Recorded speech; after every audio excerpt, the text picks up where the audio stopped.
चलिए शुरू करते हैं। निम्नलिखित में से कौन सा शब्द क्रियार्थक संज्ञा है? खेल, गणना या महान या पीना? तो फटाफट से बताएंगे। देखिए, गणना शब्द जो है क्रियार्थक संज्ञा है। जब कोई क्रिया संज्ञा की भांति व्यवहार में आती है तब उसे क्या कहते हैं? क्रियार्थक संज्ञा कहते हैं। तो जो गणना दूसरा ऑप्शन हो जाएगा वो सही हो जाएगा। ठीक है, चलते हैं अगले क्वेश्चन की तरफ। जो शब्दांश शब्द के आदि में जुड़कर शब्द के पहले अर्थ को परिवर्तित कर देते हैं उन्हें क्या कहते हैं? 64 नंबर। देखिए, जो शब्दांश शब्द के आदि में जुड़कर शब्द के पहले अर्थ को परिवर्तित कर देते हैं उन्हें उपसर्ग कहते हैं। संज्ञा के स्थान पर प्रयुक्त होने वाले शब्दों को हम क्या कहते हैं? सर्वनाम कहते हैं। ठीक है, तो इसमें पूछा है शब्दांश शब्द के आदि में जुड़कर शब्द के पहले अर्थ को परिवर्तित कर देते हैं उन्हें क्या कहते हैं? तो उन्हें हम क्या कहते हैं? उपसर्ग कहते हैं। तो इसका चौथा ऑप्शन सही हो जाएगा 64 का। आगे बढ़ते हैं। निम्नांकित में से अव्यय कौन सा भेद नहीं है? अव्यय का कौन सा भेद नहीं है? विचार बोधक, भाव बोधक, समुच्चय बोधक, संबंध बोधक। 65 नंबर। देखिए, अव्यय के 4 भेद होते हैं: क्रिया विशेषण, समुच्चय बोधक, संबंध बोधक और विस्मय बोधक। ठीक है, या भाव बोधक। तो इसका 65 का जो पहला वाला है जो विचार बोधक, ये हमारा अव्यय का कोई सा भाग नहीं होता है, तो ये सही हो जाएगा। कौन सा उपसर्ग आचार शब्द से पूर्व लगने पर उसका अर्थ जुल्म हो जाता है? आचार शब्द से पूर्व लगने पर उसका अर्थ क्या हो जाता है? जुल्म हो जाता है। देखिए, आचार शब्द में हम अन उपसर्ग लगा देंगे। अन उपसर्ग लगाने से उसका अनाचार शब्द बनता है, और अनाचार क्या होता है? अनाचार का अर्थ क्या होता है? जुल्म होता है। ठीक है, तो इसका पहला वाला सही हो जाएगा। बहुत ईजी था। पितृ शब्द में इक लगाने पर क्या शब्द बनेगा? पितृ शब्द में इक लगने पर क्या शब्द बनेगा? 67। देखिए, यहाँ पैतृक शुद्ध वर्तनी है। क्या है? पैतृक। ठीक है, इसका चौथा ऑप्शन पैतृक। यहाँ पितृ शब्द में एक प्रत्यय लगने से क्या बनता है? पैतृक बनता है। पैतृक, पैतृक, पैतृक सारे गलत हैं। चौथा ऑप्शन सही हो जाएगा पैतृक। निम्नांकित में से कौन सा शब्द कृदंत प्रत्यय से बना है? कृदंत प्रत्यय 68। देखिए, बिकाऊ कृदंत प्रत्यय है, कृपालु, दुधारू, रंगीला तदित प्रत्यय है। चौथे का 68 का तीसरा सही हो जाएगा बिकाऊ। निम्नांकित में से कौन सा शब्द प्रत्यय युक्त है? 69। संजीव, पराजय, कुरूप, मलिन। देख, 69 मलिन शब्द जो है इन प्रत्यय जोड़ने से बना है। पराजय एवं कुरूप शब्दों में क्रमशः परा एवं कु उपसर्ग लगा हुआ है। ठीक है, मलिन शब्द में इन जो है क्या है? प्रत्यय से बना हुआ है। ठीक है, प्रत्यय युक्त पूछा है तो मलिन चौथा वाला सही हो जाएगा। हिंदी वर्णमाला में अयोग भाव वर्ण कौन से? अयोग भाव वर्ण। ये हिंदी वर्णमाला में अंग और हाँ अयोग वर्ण है, जबकि आ ई उ ए ऐ ओ और स्वर हैं। ठीक है, तो चौथा वाला ऑप्शन 70 का सही हो जाएगा। निम्न में बताइए किस शब्द में द्वैत व्यंजन है? द्वैत व्यंजन पूछा है। देखिए, उत्साह, दिल्ली, इलाहाबाद, पुणे। द्वैत व्यंजन पूछा है 71। तो दिल्ली शब्द में ल वर्ण 2 बार आया है, इसीलिए शब्द में द्वैत व्यंजन है, तो दिल्ली वाला इसका सही हो जाएगा। ए ऐ वर्ण क्या कहलाते हैं? 72। ओष्ठ, कंठ, तालव्य, मूर्धन्य, नासिक। ए ऐ वर्ण क्या कहलाते हैं? 72। देखिए, जिन वर्णों का उच्चारण स्थान कंठ एवं तालु संयुक्त रूप से दोनों में होता है उन्हें कंठ तालव्य वर्ण कहते हैं। ए ऐ कैसे जाएंगे? कंठ तालव्य, दूसरा वाला ऑप्शन सही हो जाएगा। देखिए, सा सा सा हा कौन से व्यंजन कहलाते हैं? 73। जिन व्यंजन का उच्चारण करते समय मुख में किसी स्थान विशेष पर रगड़ खाकर पश्म पैदा करते हैं उसमें ऊष्म व्यंजन कहते हैं, जैसे शा, सा, वा, हा। ठीक है, तो कौन से वाले व्यंजन हो जाएंगे? 73 के दूसरे ऊष्म व्यंजन। ठीक है, किसी वर्ग के पहले वर्ण का क, च, ट, त, प का मेल यदि अनुनासिक वर्ण से हो जाए तो वहाँ उस वर्ण के स्थान पर उसी वर्ग का कौन सा वर्ण हो जाता है? 74। ठीक है, किसी वर्ग के पहले वर्ण क, च, ट, त, प का मेल यदि अनुनासिक वर्ण से हो जाए तो वहाँ उस वर्ण के स्थान पर उसी वर्ग का पंचम वर्ण हो जाता है। ठीक है, कौन सा वर्ण हो जाता है? पंचम वर्ण हो जाता है। चौथा वाला इसका सही हो जाएगा। लेखक शब्द के अंत में कौन सा प्रत्यय लगा हुआ है? क प्रत्यय, इक प्रत्यय, अक प्रत्यय, अक प्रत्यय। लेखक 75।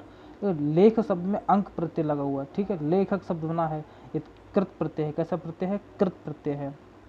ठीक है, 75 का कौन सा सही हो जाएगा? चौथा वाला ऑप्शन अक लगा हुआ, लेखक आ, अक प्रत्यय। ठीक है, निम्न में नासिक व्यंजन कौन सा? नासिक व्यंजन 76। तो नासिक का उच्चारण स्थान से बोले जाने वाले नासिक वर्ण होते हैं। जो निम्न कौन सा वर्ण पूछा? तीसरा वाला, या, अड़ा, ना, मा, ये सारे कौन सा वर्ण है? नासिक वर्ण है, तो 76 का तीसरा वाला सही हो जाएगा। निम्नांकित में कौन सा शब्द कृदंत है? 77। चतुराई, मिठास, भिड़ंत, दुधार। देखिए, भिड़ंत क्रिया है जो कृत प्रत्यय अंत से बना है। चतुराई, मिठास एवं दुधार तदित प्रत्यय है। ठीक है, तो भिड़ंत जो है क्या हो जाएगी? तीसरा वाला ऑप्शन सही हो जाएगा। निम्न में से कंठ ध्वनियाँ कौन सी है? कांठ ध्वनियाँ कौन सी हैं? ठीक है, 78। ज, ज, टा, टा, का, खा, या, रा।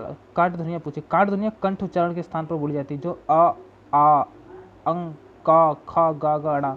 तो 78 का कौन सा सही हो जाएगा? तीसरा वाला, क और खा, कंठ। वास्तु स्थान वस्तु स्थान भाव विचार के द्योतक शब्द क्या कहलाते हैं, क्या कहते हैं? वेरी सिंपल, वस्तु स्थान भाव विचार के द्योतक शब्दों को हम क्या कहते हैं? संज्ञा कहते हैं। चौथा वाला ऑप्शन सही हो जाएगा। शुद्ध शब्द को स्त्रीवाचक बनाने के लिए किस प्रत्यय का प्रयोग किया जाएगा? शुद्ध शब्द को स्त्री आप बनाने के लिए आप किस प्रत्यय का प्रयोग करेंगे? Question number 80। ई प्रत्यय, आ प्रत्यय, ई प्रत्यय, इक प्रत्यय। देखिए शुद्ध का अर्थ होता है पुत्र, ठीक है। शुद्ध शब्द में आ प्रत्यय जोड़ने से हो जाएगा सुता, हो जाता है, जिसका अर्थ होता है पुत्री, ठीक है। तो शुद्ध में दूसरा वाला लगाएंगे आ, तो हो जाएगा सुता। निम्न में रूढ़ शब्द कौन सा है? रूढ़ शब्द आपको पता है जिनके सार्थक खंड नहीं होते हैं। वैभव, पंकज, जलज, मलय। अब आप समझ चुके होंगे रूढ़ शब्द कौन सा है। वैभव रूढ़ शब्द है, वैभव का अर्थ होता है ऐश्वर्य। पंकज, जलज और मलय योग रूढ़ शब्द है। पंकज एवं जलज का प्रयोग कमल के लिए होता है, ठीक है। 82 स्वरों को किस अन्य नाम से जाना जाता है? तो बताएंगे फटाफट। हल, अच, प्लुत, मूर्धन्य। स्वरों को किन नाम से आता है? Question number 42। देखिए स्वरों को हल के नाम से जाना जाता है। प्लुत स्वर का एक प्रकार है। प्लुत स्वरों को उच्चारण में दीर्घ स्वर से अधिक समय लगता है, ठीक है। निम्न में से महाप्राण वर्ण कौन से? महाप्राण, ठीक है। महाप्राण की परिभाषा आपको पता होगी। देखो प्राण के आधार पर वर्ण दो प्रकार के होते हैं, अल्पप्राण में महाप्राण। महाप्राण के अंतर्गत हर वर्ग का दूसरा और चौथा वर्ण आता है, जैसे घा, घा, चा, छा, टा, ठा, था, था, पावा। अल्पप्राण के अंतर्गत हर वर्ग का पहला और तीसरा वर्ण आता है, का और गा, चा और जा, टा और डा, ता और दा, पा और बा। तो पूछा गया निम्न महाप्राण वर्ण कौन से हैं? 83 का पहला वाला सही हो जाएगा। घा और घा, खा और घा, सॉरी। मूल धातु से पूर्व जिन शब्दों का प्रयोग होता है उन्हें क्या कहते हैं?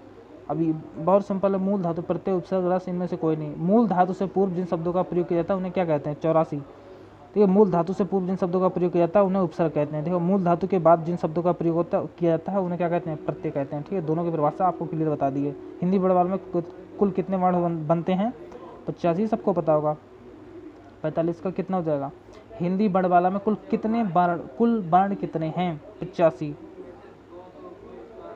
ठीक है। देखिए हिंदी वर्णमाला में उच्चारण के आधार पर 45 वर्ण हैं, 10 स्वर एवं 35 व्यंजन एवं लेखन के आधार पर 52 वर्ण हैं। 13 लेखन के आधार पर कितने हैं? 52 वर्ण हैं। 13 स्वर और 35 व्यंजन एवं 4 कैसे संयुक्त व्यंजन। यहाँ पर पूछा है हिंदी वर्णमाला में कुल कितने वर्ण हैं, तो इसका सही आंसर हो जाएगा। अब यहाँ पर अगर लिखित के आधार पर पूछता तो हम 52 बताते, ठीक है। उच्चारण के आधार पर पूछता तो 45 वर्ण, 10 स्वर एवं 35 व्यंजन, ठीक है, तो 45 बताते। तो हम कितने यहाँ पर बताएंगे? तो हम यहाँ पर 52 वाला आंसर तो ऑप्शन में तो है नहीं, 50 तो ऑप्शन हो नहीं सकता, ठीक है। 43 तो कोई मतलब नहीं बनता, 35 तो कोई मतलब ही नहीं बनता। तो हम क्या करेंगे? तो इसका पहला वाला ऑप्शन 45 सही, 46 सही मार देंगे, ठीक है। स्थान के आधार पर बताइए कि मूर्धन्य व्यंजन कौन से हैं? मूर्धन्य व्यंजन 86। उच्चारण के स्थान पर उच्चारण के स्थान के आधार पर मूर्धन्य व्यंजन रिर, शा, टा, ठा, डा, ढा, झा, जा, तालब। चौथा वाला ऑप्शन सही हो जाएगा, ठीक है। निम्नांकित में बताइए कि नवीन विकसित ध्वनियाँ कौन सी हैं? नवीन विकसित ध्वनियाँ 87। देखिए शा और सा नवीन विकसित ध्वनियाँ हैं। औ, उ, खा, गा पहले से विकसित ध्वनियाँ हैं, ठीक है। तो 87 का पहला वाला सही हो जाएगा। स्त्रीत्व शब्द में कौन सी संज्ञा है? आप बता सकते हैं आप बड़े आसानी से। स्त्री जातिवाचक संज्ञा होती है, जबकि स्त्रीत्व एक भावबोध है जो भाववाचक संज्ञा है। कौन सी है? भाववाचक संज्ञा। प्रत्युत उत्पन्न मत शब्द में कौन सा उपसर्ग लगा हुआ है? सबको पता होगा। प्रत्युत उत्पन्न शब्द में प्रति उपसर्ग लगा हुआ है, प्रति। दूसरा वाला ऑप्शन सही हो जाएगा। हिंदी वर्णमाला में मूल स्वर कितने हैं? हिंदी वर्णमाला में मूल स्वर कितने हैं? कुल 13 स्वर होते हैं। हिंदी वर्णमाला में मूल स्वर कितने हैं? होते हैं। देखिए हिंदी वर्णमाला में 13 स्वर हैं। कुल कितने स्वर हैं? हिंदी वर्णमाला में कुल 13 स्वर हैं। अ, आ, ई, उ, ए, ऐ, ओ, औ, ठीक है। आप पूछा कि इसमें 4 मूल स्वर हैं, कौन कौन से हैं? अ, ई, उ, ऋ, बाकी इनसे मिलकर बने हुए हैं, ठीक है। तो ये रहे 90 क्वेश्चन, ठीक है। धन्यवाद।